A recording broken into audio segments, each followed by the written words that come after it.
Welcome to the Abundant Vision Fundraising Podcast. Whether you are a seasoned professional or a first-time fundraiser, we have the advice you need to take your next step toward major gift mastery.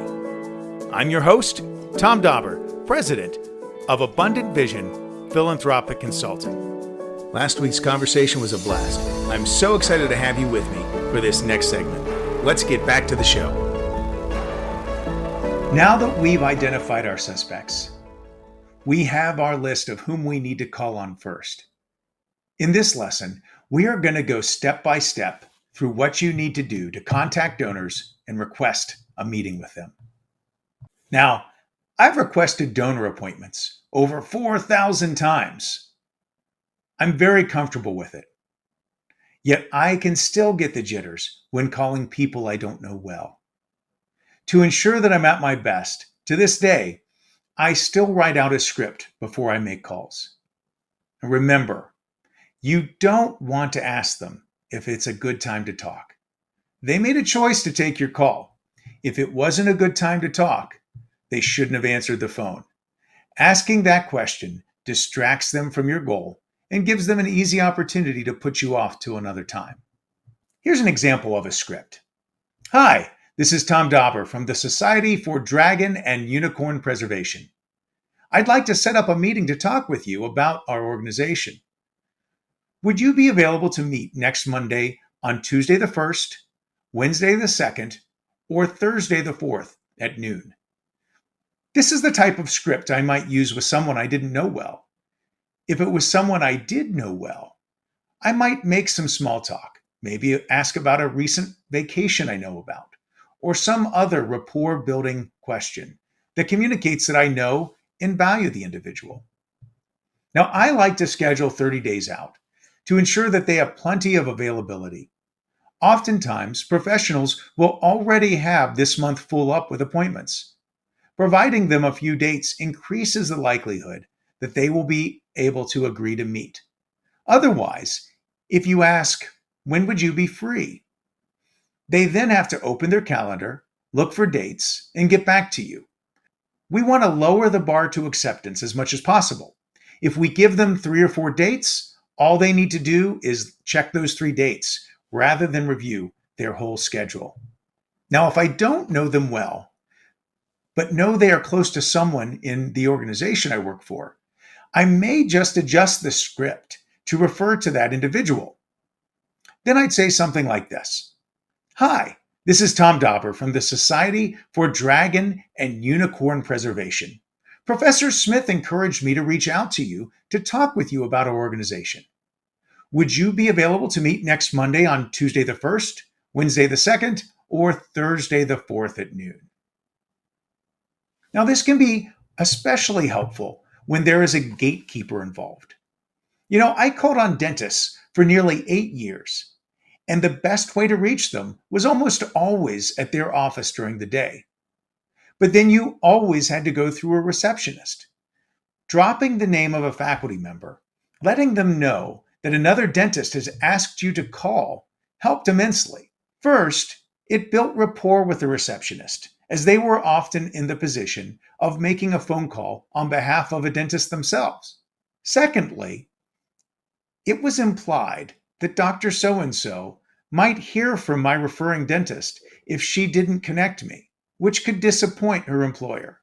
We always want to keep gatekeepers with respect. Befriend them if you can. Don't think twice about giving them small gifts to thank them for their assistance. One more thing about talking on the phone. It's really critical to smile when you're talking on the phone. I don't know what it is, I don't understand it, but there is a different energy in your voice when you smile as you talk. I actually used to keep a mirror in my office to remind me to always keep a smile on my face when I'm reading my phone call scripts. Once you find a time, you want to be sure to schedule the meeting in a place you know will be comfortable for the donor. I generally let them select the location. But ideally, it would be in their home or a private office where there will be no interruptions. I've had plenty of gift discussions over dinner and lunch, even breakfast sometimes. So there's no need to fear that. It's just not ideal as you are dealing with more uncontrollable variables, like interruptions for the waitstaff, loud people at the table next to you. I've even had a suspect get food stuck in her throat. She could breathe, but she actually started throwing up at the table. Fortunately, I was being accompanied by a healthcare provider, so we actually drove her to the emergency room that day. She ended up being okay, and it was a great relationship building experience, but it wasn't conducive to that initial gift conversation we were hoping to have. There was another time I was in downtown Atlanta at McCormick and Schmick's when I heard what sounded like an explosion. Rather than it being a bomb, it turned out that a tornado was going through downtown, and it hit the CNN Center where we were eating. It was quite an adventure getting home. Now, again, it was a memorable experience, and I became super close with that donor. I could probably call him today, a decade later, and he would still probably take my call. However, that experience in the short term definitely got in the way of the gift discussion. I have one colleague who would always arrive early at the restaurant and have a direct conversation with his server. He was brilliant. He would actually tell the server that if his fork was perpendicular to his knife, the server was not to approach the table, and that each time the server did that, this fundraiser would take 10% off of their tip. So there's ways to make it work. But again, if I can, I like to offer to meet the person at their home or their office. You get to learn so much more about a donor that way. Many people will also feel very valued because you are communicating interest in things that they deeply value. Small business owners are often very proud of the companies they have built and really delight in sharing it with you. In the process, you'll often see indicators of the things they care about as well. This can be very helpful to building the relationship. I remember one time walking into the office of a CEO and seeing a shelf with three things on it: a picture of his grandkids, a picture of Jesus, and a photo of the college I was working for. When I saw those three important things together, it confirmed that he valued his alma mater at a very high level, and I knew we would be able to close a significant gift. Another time, I traveled to a very accomplished alum who is now retired. His home was beautiful and filled with art and books.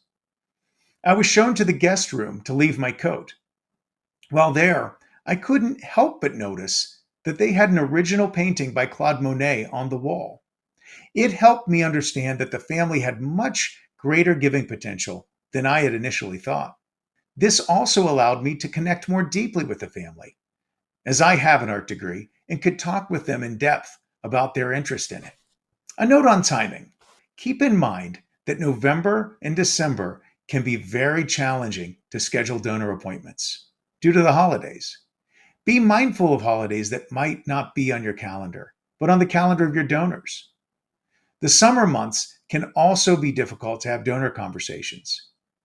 If you hope to close a gift by the end of the tax year, you would better be having those conversations before the beginning of November. If you are on a fiscal year and looking to close by the end of June, you'd better have those conversations started no later than the beginning of May.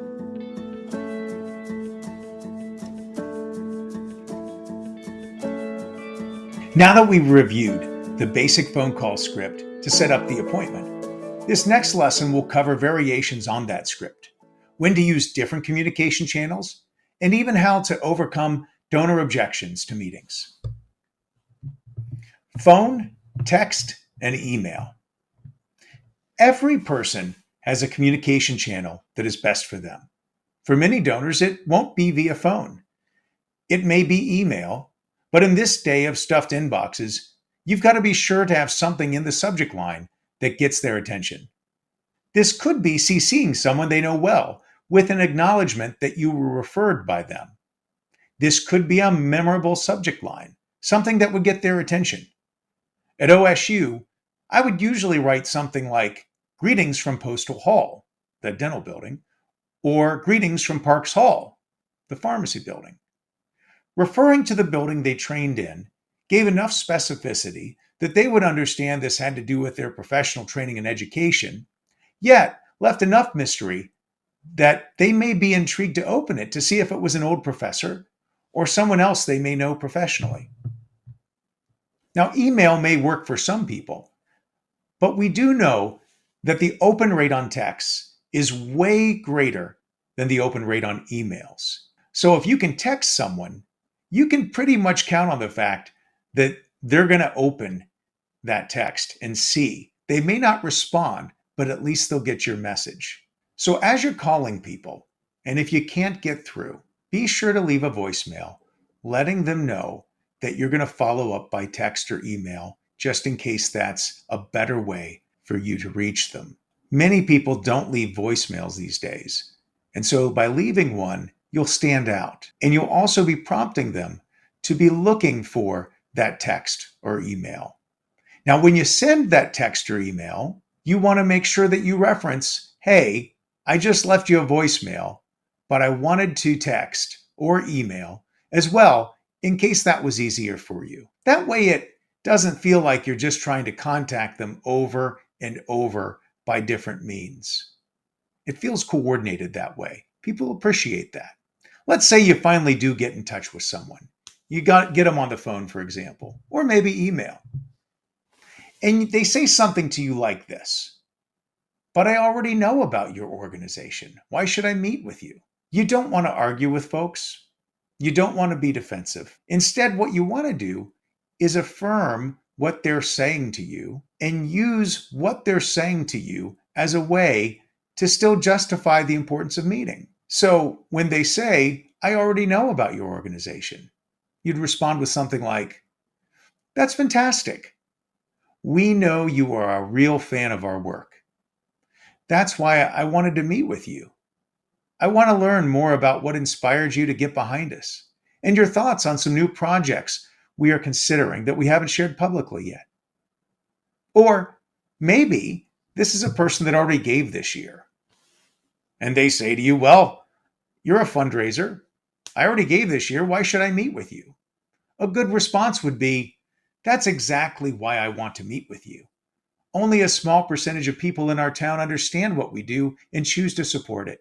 We deeply appreciate your donation, and we want to be sure we thank you in person and share with you in detail about how your giving has made a difference in the lives of our dragons and unicorns. I also have a small gift that our executive director asked me to bring to you. Now, another response they could give you is, I've already done all my giving for this calendar year. Then you would respond with something like, that's totally fine.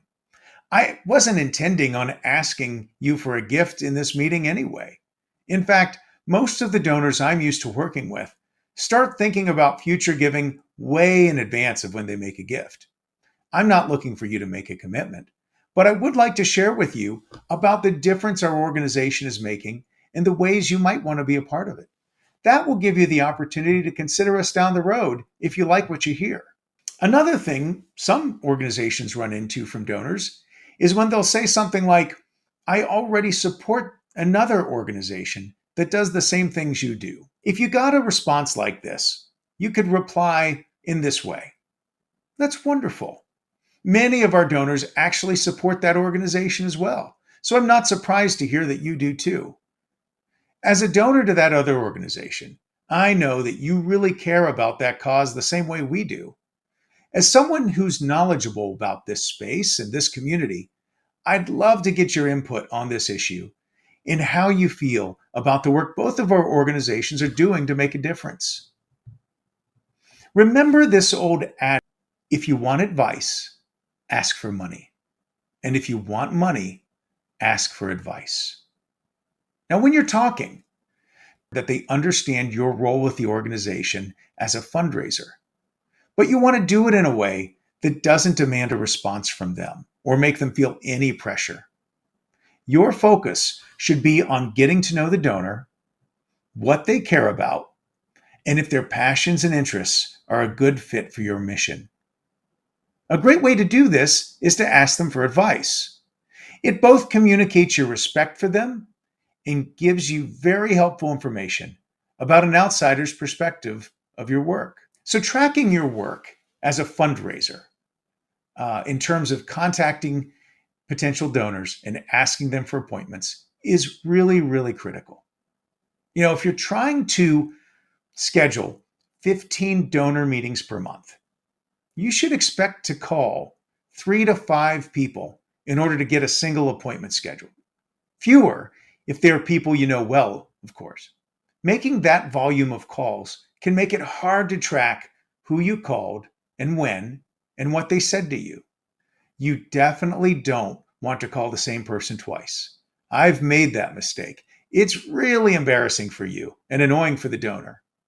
I highly recommend keeping a spreadsheet where you can track your calls and the result that you got. At the end of the day, you should enter these calls into your CRM in order to keep a clear record of communications and results. I have a sample document that I'm going to make available to members of my school that you'll be able to download for your own use. Let's say you call someone and they schedule a visit. You want to let them know by sending them a calendar invite. This will help make sure that your appointment is on their calendar. If they utilize an assistant who manages their schedule, be sure to get their email as well to help ensure they don't get double booked. The day before the visit, give them a call or a text or email to confirm the meeting. One time I forgot to do this, and the donor forgot I was bringing the dean of my college to come see him. We drove for 2 hours for this meeting, and it was embarrassing both for me and the donor that he missed such an important visitor. Fortunately, it was only one of a number of appointments that day, so we still had good things to do down there. Now, if you call someone and you don't reach them, try to give them at least 2 weeks before reaching out again. Don't assume that they don't like you or don't want to be contacted. Unless they tell you that directly, it's wrong for you to decide that for them. Life happens, people are busy, and they aren't thinking about you or your organization most of the time. It's important to be persistent, but not annoyingly so. If you can't get through via normal channels, give some thought to alternative means. Once I had an oral surgeon I wanted to visit, whose home was in Midtown Manhattan and who had an office on Fifth Avenue right across from Central Park. He was not a donor, but had the profession and the address to confirm significant capacity. Now, New York City is a notoriously difficult place to get through gatekeepers. His receptionist kept telling me she'd let him know, but I was very suspicious that she didn't. Ultimately, I found some other potential donors in New York City who were compelling suspects and got approval for a trip there. I decided that since I was in the neighborhood, that I'd try to stop by his office with a gift. I walked in around lunchtime in hopes that the gatekeeper might not be too busy. I walked in the door, the receptionist was gone. Instead, the alum's daughter, also an oral surgeon, was sitting there. I told her who I was and that I had a gift for her dad. She greeted me warmly and ushered me back to see him. It was fantastic. This fella had been the oral surgeon for the Reagans, the Rockefellers, John Lennon, and Muhammad Ali. He gave me a cell phone and invited me to come see him again. It was the beginning of a great relationship. Now, if you call someone and they ask you to check back in with them, be sure to thank them and ask them when. Definitely write a reminder in your calendar to call them on that date. Include some notes on what was said, especially if they're going out of town for months. You may need to have a refresher so you remember why you're calling them. That's all the time we have today, but be sure to tune in next week to hear the next part of this exciting conversation. Now, if you've enjoyed this podcast, please be sure to subscribe and give us a 5-star rating on your podcast provider. I'm your host, Tom Dauber. Thank you for joining me as we journey together towards major gift mastery on the Abundant Vision Fundraising Podcast.